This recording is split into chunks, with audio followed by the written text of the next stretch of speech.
Good morning বন্ধুরা, আজকে আমি পটল পোস্ত বানাইমু।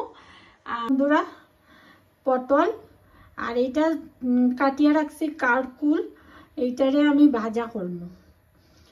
আর এই যে তেল গরম বয়াই দিছি, এখন পটলগুলা আমি ছাড়মু, ভাজমু। প্রথম ভাজিয়া তারপরে গিয়া মানে তরকারিটা হইব।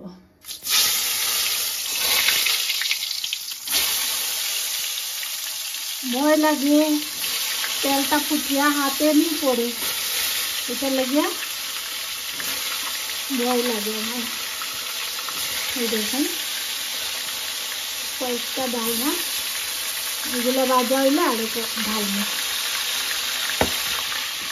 ফুটিয়ে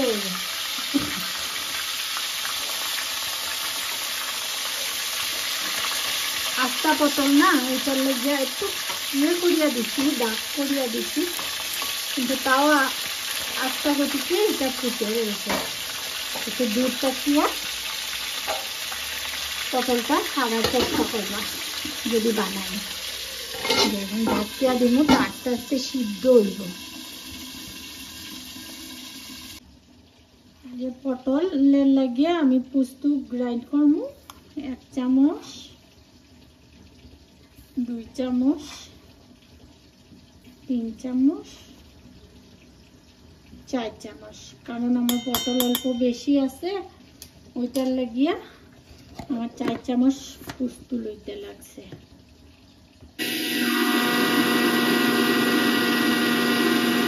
এই যে আমার পটল ভাজাটা ওই গেছে। আর এই দেখুন কারকুল ভাজাটাও বানাই নিলাম। আর এইটা জিনিস হইল গিয়া আদা অল্প আর কাঁচামরিচ, এটা আমি পোস্তর সাথে বাটমু, বাটিয়া দিমু। শুকনা লঙ্কার গুঁড়া আমি দিতাম না, এইটিনে দিমু।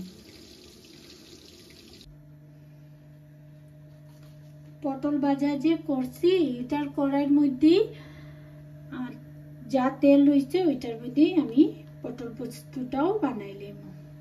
এই যে তেলটা গরমই আছে, তার লেগে অল্প জিরা সম্বাসে লেগে দিলাম।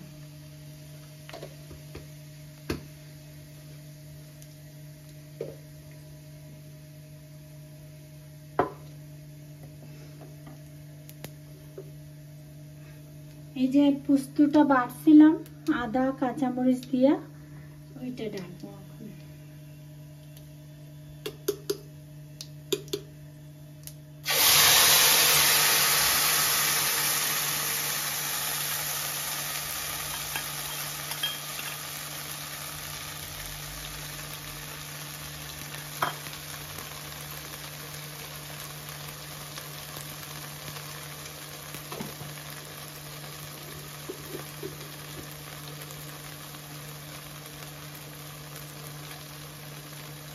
তো আধা চামচ হলদি,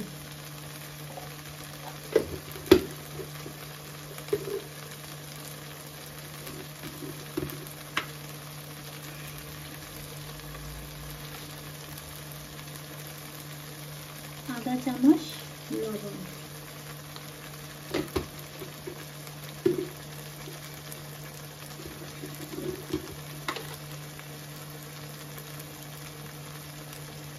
আধা চামচ ধনিয়া গুঁড়া,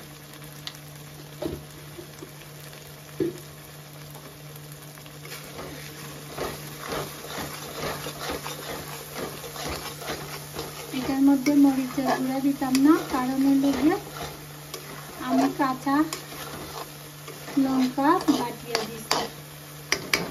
এটা ভাজা হলো, তারপরে আমি পটলটা ছাড়বো।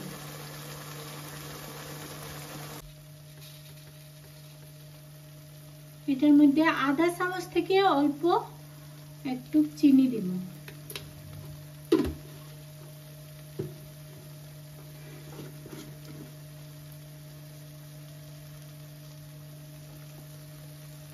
গরম মশলা,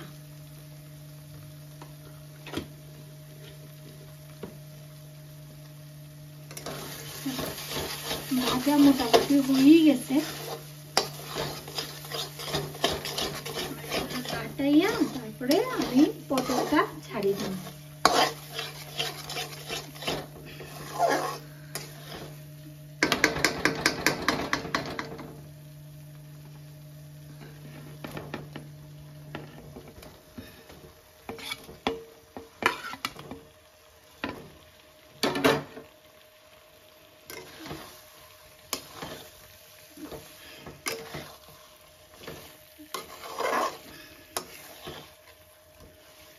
হালকা ছাড়িয়ে আমি একটু সময় 5 মিনিটের মতো এটারে সাঁতলাইম।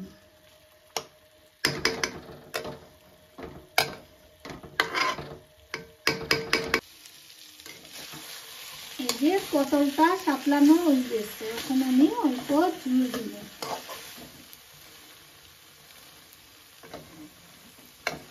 অল্প ঝুল দিয়ে এটারে একটু সময় জাল দিব। তারপরে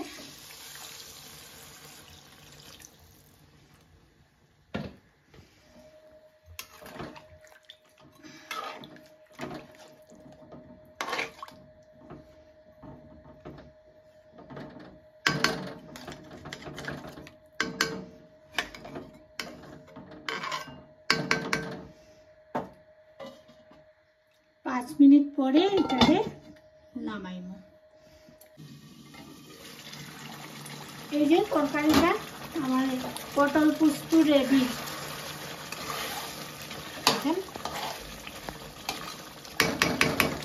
পটল পোস্তটা রেডি হয়ে গেছে। এখন এটার মধ্যে আমি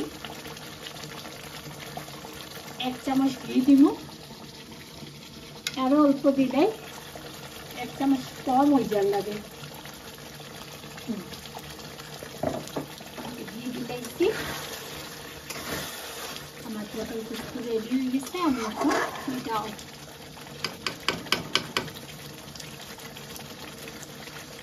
পটল পোস্তটা রেডি হয়ে গেছে। যদি আপনাদের দেখিয়া ভালো লাগে আমার পটল পোস্তটা, তাহলে লাইক করবা, কমেন্ট দিবা, শেয়ার করবা, আর আমার উৎসাহ করতে থাকবা। আমি রোজ রোজ একটা নতুন কিছু রেসিপি ডালার ট্রাই করবো, যেটা আমি খাই রান্না করবো ওইটাই ডালমু, ডালিয়া দেখাইমু ঘরেলু তো মানে রান্নাটা।